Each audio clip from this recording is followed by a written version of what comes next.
Hi, I'm Rubina Mongyang. Today I have with me the iPhone 14 Pro Max and the Pixel 7 Pro. These phones represent the best of the best in the market, but we are not comparing the ecosystems today. No, we are comparing what might be the best camera phones in the market. Which is the better camera phone, the iPhone 14 Pro Max or the Pixel 7 Pro? We are about to find out. This year, the iPhone 14 Pro amped up its primary camera with a 48 megapixel sensor. High-resolution sensors have been available on Android phones for years now, but Apple's leaning into the benefits of the pixel binning means that image quality has improved by leaps and bounds. Meanwhile, the Pixel 7 Pro is making use of the Tensor G2's ML capabilities for computational enhancements like HDR+. The end result? Incredible amount of detail across both shots. Now here's what I did. I went out yesterday with these two phones and I clicked multiple shots, all kinds of shots, low light shots, daylight shots, portrait shots, even short cinematic video, and then put it down all on the machine to compare the shots, and here is what I thought. In good lighting, both the iPhone 14 Pro Max and Pixel 7 Pro are able to pull an astounding amount of detail from images. However, there are a few differences to be found still.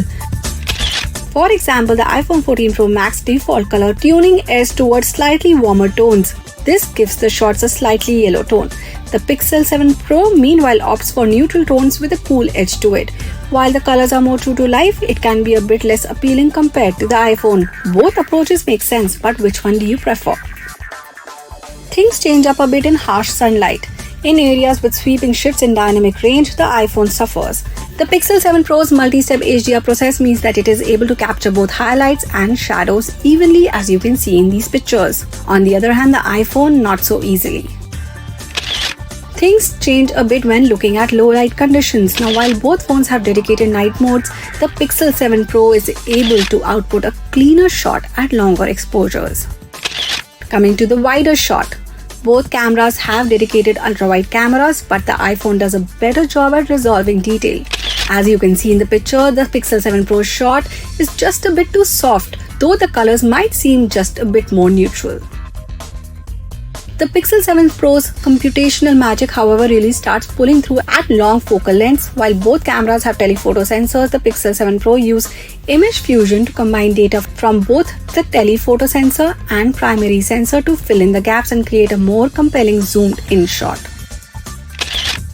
Coming to my favorite mode, the portrait mode. Now, portrait mode photos on the two phones are surprisingly close. However, the Pixel 7 Pro did a better job at creating a realistic depth of field effect. Moreover, it did an excellent job of drawing a boundary around errant hair.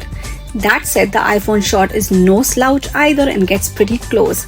Coupled with the warmer color tones and processing, the iPhone comes out neck and neck with the Pixel 7 Pro. But what about the video? While the iPhone 14 Pro is the undisputed king of videography, the Pixel 7 Pro has made a massive leap forward. With HDR recording support, the Pixel 7 Pro captured beautifully detailed shots with ample dynamic range even in low light. Moreover, the stabilization is exceptional here. Looking for cinematic video? Well, both phones have it, but the iPhone's generational head start gives it a leg up over the Pixel. Not only does it do a better job at bokeh separation, but it captures a more true-to-life video with better bitrate to boot. So here is what I think. If you are primarily looking for still photography, then you cannot go wrong with either of these phones. Both these phones are brilliant. They give you really good details and colors in pictures. However, if you want to shoot videos and experiment with that, then I think iPhone does a little better job than the Pixel 7 Pro. And because it already has a head start when it comes to the software of cinematic mode and also the camera and the OIS, I think the iPhone 14 Pro Max suits better in terms of video than the Pixel 7 Pro.